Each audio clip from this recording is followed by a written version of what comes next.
Hey guys, welcome to commerce की पाठशाला। I hope कि आप लोग काफी अच्छे हैं। तो एमसीक्यू 23 के ऊपर मैंने ऑलरेडी एक लेक्चर बनाया था जिसमें हम लोगों ने क्वेश्चन ए हम लोगों ने कवर किया था। हम लोग क्वेश्चन कवर करेंगे बी, जो कि है ऑब्जेक्टिव्स क्या होता है, स्ट्रेटेजी का क्या ऑब्जेक्टिव्स है, किस तरीके से स्ट्रेटेजी बनाई जाती है, how they are set and उसके कैरेक्टरिस्टिक्स को हम लोग डिस्कस करेंगे। तो बहुत इंपॉर्टेंट होगा ये लेक्चर।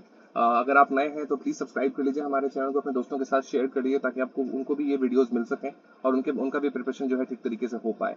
साथ ही साथ मैं ये भी बताता चलूँ कि हमारे पास नोट्स अवेलेबल हैं for all the examination papers of your MCom and BCom and other papers as well of IGNOU. But फिलहाल मैं एमकॉम के बारे में बात करूंगा, तो एमकॉम के सारे पेपर्स अवेलेबल हैं। जो लोग एमसीक्यू 23-24 की स्टडी कर रहे हैं, डेफिनेटली उनका एग्जाम 6 और 7 तारीख को है, 6 और 7 जून को है। तो टाइम बहुत ही कम बचा है। जितना ज्यादा आप इंपॉर्टेंट क्वेश्चन स्टडी करेंगे उतना बेहतर होगा। And we have the important questions cross available. सारे के सारे नोट्स जो हमारे पास वो प्रीवियस ईयर की इंपॉर्टेंट क्वेश्चंस ही हैं, जिसको अगर आप स्टडी करके जाओगे आप एग्जामिनेशन में मोर देन 70-80% आप आराम से ला सकते हो अगर आप अच्छे तरीके से स्टडी करके जाओ।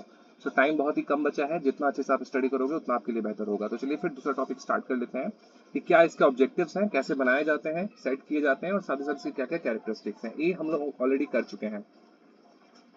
प्लेलिस्ट में जाइएगा तो आपको सारे के सारे वीडियोस मिल जाएंगे जो हम लोगों ने ऑलरेडी बना करके रखे हुए हैं। वहां से आप आराम से स्टडी कर पाओगे।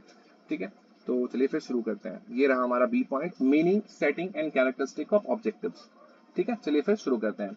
ऑब्जेक्टिव्स क्या है? So objectives are specific goals or targets that an organization aims to achieve within a certain period of time. They provide direction and guidance for organization, है ना? So objectives का मतलब क्या हो गया? Objectives का मतलब हो गया वो specific goals, वो targets जो कि एक organization पाना चाहती है within a specific time, कि इस महीने तक या फिर इस साल के एंड तक या फिर इस फाइनेंशियल ईयर के एंड तक मुझे ये सारी चीजें अचीव करनी है। राइट, तो वो ऑब्जेक्टिव्स हैं।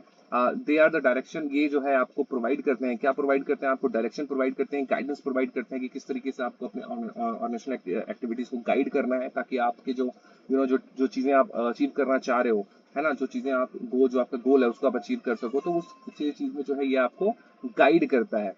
ठीक है, objectives help managers focus their efforts and resources and on achieving desired outcomes, है ना।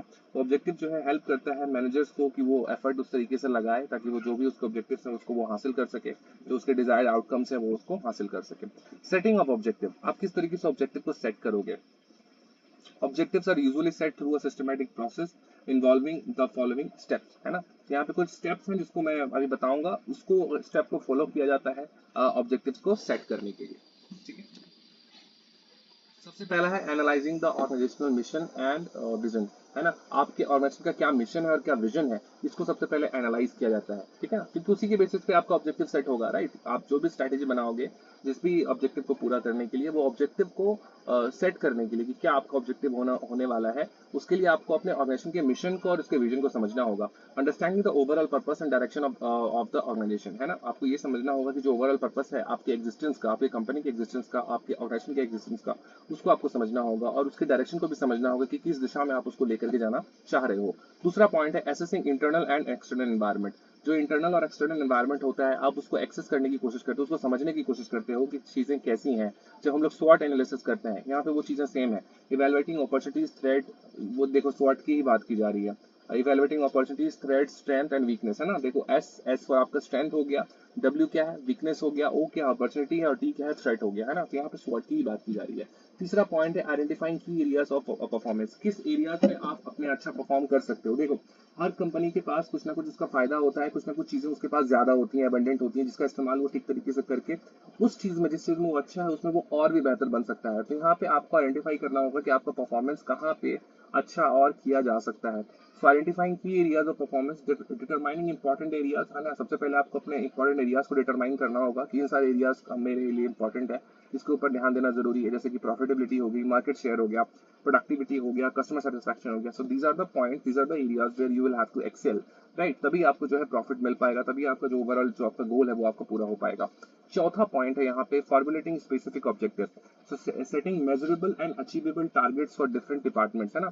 आपको डिफरेंट आपको सेटिंग करनी है, आपको बनाना है मेजरेबल एंड अचीवेबल, जो टारगेट्स को आप अचीव कर सको। ऐसा नहीं आप चाहते हो कि आपका 100 करोड़ का जो है एक साल में आपकी टर्नओवर हो, बट वो पॉसिबल नहीं है अगर आप उसके अकॉर्डिंग काम नहीं करोगे, राइट?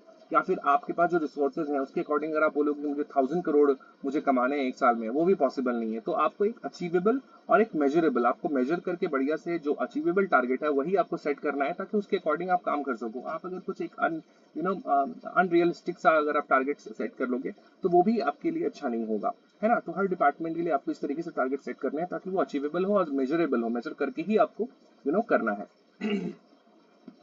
पांचवा पॉइंट है रिव्यूइंग एंड कम्युनिकेटिंग ऑब्जेक्टिव्स। जो भी आपके ऑब्जेक्टिव है उसको रिव्यू करना, उसको कम्युनिकेट करना भी बहुत जरूरी है।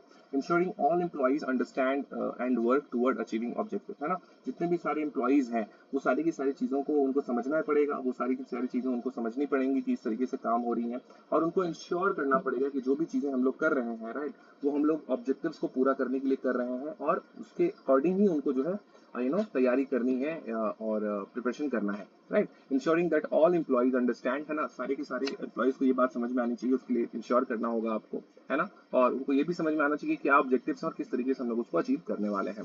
तो दीज आर द प्रोसेस जिसके जरिए एक ऑब्जेक्टिव को सेट किया जाता है। अब हम लोग बात कर लेते हैं कैरेक्टरिस्टिक्स ऑफ ऑब्जेक्टिव्स के बारे में। जो आपके ऑब्जेक्टिव्स हैं ऐसे क्या क्या कैरेक्टरिस्टिक होने चाहिए। सबसे पहला कैरेक्टरिस्टिक तो ये होना चाहिए कि आपका ऑब्जेक्टिव कंप्लीटली क्लैरिटी वाला होना चाहिए, क्लियर होना चाहिए सभी को कि ये हमारा ऑब्जेक्टिव है, इसको हम लोग को अचीव करना है। So clarity is the first point. Now objective should be clearly defined and easy to understand. जो भी आपका ऑब्जेक्टिव है वो क्लियरली डिफाइंड होना चाहिए और इजी टू अंडरस्टैंड होना चाहिए, टफ नहीं होना चाहिए बाबा। अच्छा, स्पेसिफिसिटी क्या है? स्पेसिफिसिटी, ठीक है। स्पेसिफिसिटी क्या है? Objective should specify what needs to be achieve, है ना? आपको ये पता होना चाहिए, आपका ऑब्जेक्टिव जो भी आपने सेट किया है वो पता होना चाहिए कि क्या ऑब्जेक्टिव आप अचीव करना चाह रहे हो। आपको स्पेसिफिकली पता होना चाहिए कि क्या ऑब्जेक्टिव आप अचीव करना चाह रहे हो। तो specificity is also very important point. Third point is measurability. I am so sorry, yeah third point is measurability. Objective should be measured so that the progress can be evaluated, है ना? Objectives को major करना जरूरी है ताकि आप अपने progress को इवैल्यूएट कर पाओ। देखो एग्जामिनेशन हम लोग देते हैं, क्यों देते हैं? क्योंकि हम लोग की तैयारी अच्छी रहती है, हम लोगों ने साल भर पढ़ा होता है, उसके बाद ही हम लोग एग्जाम देते हैं। तो जब तक आपको इवैल्यूएशन अगर आप करोगे नहीं तो आपको पता कैसे चलेगा आपने कैसा पढ़ा, राइट? तो इवैल्यूएशन बहुत जरूरी है। तो ऑब्जेक्टिव जो है उसको मेजर करना पड़ेगा, साथ ही साथ आपको इवैल्यूएट भी करना पड़ेगा अपने प्रोग्रेस को, ताकि एक्जैक्टली पता चल पाए कि आपने वाकई में अपने ऑब्जेक्टिव्स को अचीव किया है या नहीं किया है। चौथा पॉइंट है realistic and achievable. So objective should be practical and attainable. जो भी ऑब्जेक्टिव्स होगा वो प्रैक्टिकल होना चाहिए, अटेनेबल होना चाहिए विद अवेलेबल रिसोर्सेज। जो भी आपके पास रिसोर्सेज अवेलेबल है उसके अकॉर्डिंग ऑब्जेक्टिव जो है वो प्रैक्टिकल और अटेनेबल दोनों होना चाहिए। पांचवा है time bound. Objective should have a specific time frame for achievement, है ना? कोई भी ऑब्जेक्टिव का एक टाइम फ्रेम होना चाहिए कि इसी टाइम के अंतर्गत मुझे वो सारी चीजें अचीव करनी है, इसके बाहर नहीं जाना, ठीक है ना? तो वो टाइम बाउंड होना बहुत जरूरी हो जाता है।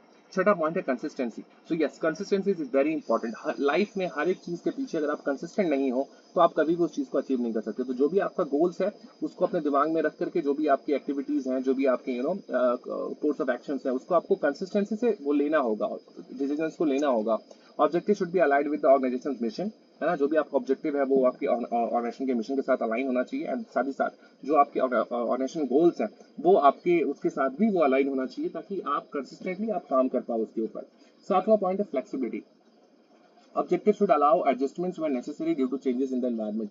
फ्लेक्सिबिलिटी होनी बहुत जरूरी है। जो भी आपका ऑब्जेक्टिव है, मैं समझ रहा हूँ कि आपका ये पर्टिकुलर ऑब्जेक्टिव है, लेकिन उसको काम करने का जो तरीका होगा उसमें बदलाव आपको लाना पड़ेगा। इन केस अगर अचानक से कुछ ऐसी चीजें हो जाए जिसमें आपको चेंजेस लाने की आवश्यकता है, तो उतनी फ्लेक्सिबिलिटी आपके बिजनेस में, आपके ऑर्गेनाइजेशन में होनी चाहिए। अगर आप फ्लेक्सिबिलिटी नहीं रखोगे तो आपको दिक्कत होगी, राइट? आपका जो अल्टीमेट गोल है वो आपको अचीव करना है, लेकिन साथ ही साथ आपको फ्लेक्सिबल भी होना है ताकि जरूरत पड़े तो आप उसके अकॉर्डिंग थोड़ा बहुत चेंजेस भी कर सको सिचुएशन के अकॉर्डिंग, ठीक है? So these are the topics जो हम लोग डिस्कस किया। अब इसको कंक्लूड कर लेते हैं। In conclusion, objectives provide direction to organisational activities. Objective जो होता है वो डायरेक्शन प्रोवाइड करता है आपके ऑर्गेनाइजेशन के एक्टिविटीज को, and also serve as a basis for planning. और ये एक बेसिस है ना? ऑब्जेक्टिव ही आपका वो चीज है जिसके बेसिस पे आप सारे के सारे स्ट्रेटेजी बनाते हो, प्लानिंग करते हो, डिसीजन मेकिंग करते हो, परफॉर्मेंस इवैल्यूएशन करते हो, है ना?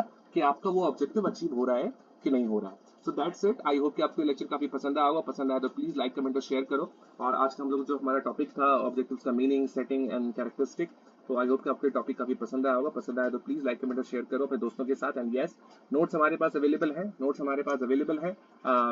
We have the project available as well. अगर आपको प्रोजेक्ट चाहिए थर्ड सेमेस्टर में, you can contact us at a very nominal cost, we are gonna provide it to you. And उसके साथ आपको सपोर्ट भी प्रोवाइड किया जाएगा। अगर कुछ भी चेंजेस करने की आवश्यकता पड़ती है इन फ्यूचर कभी भी, तो उसके अकॉर्डिंग हम लोग चेंजेस करेंगे। We provide synopsis, we provide assignments free of cost, we provide chapter wise question answer free of cost. Only the two things are chargeable.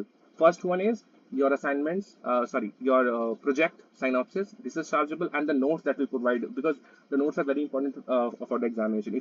If you just study from the notes only, you will at least get 70 to 80% of the examination. You don't have to study anything else. ठीक है, but फिर भी हम लोग साथ में आपको chapter wise question answer भी प्रोवाइड कर देते हैं फ्री ऑफ कॉस्ट।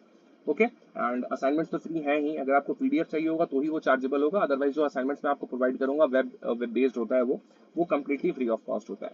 ठीक है, so thank you so much. अपना ख्याल रखो, एग्जामिनेशन के पेपर बढ़िया से करो। एंड कुछ भी हेल्प चाहिए please call us, WhatsApp us. And yeah, thank you so much, all the best and जय हिंद।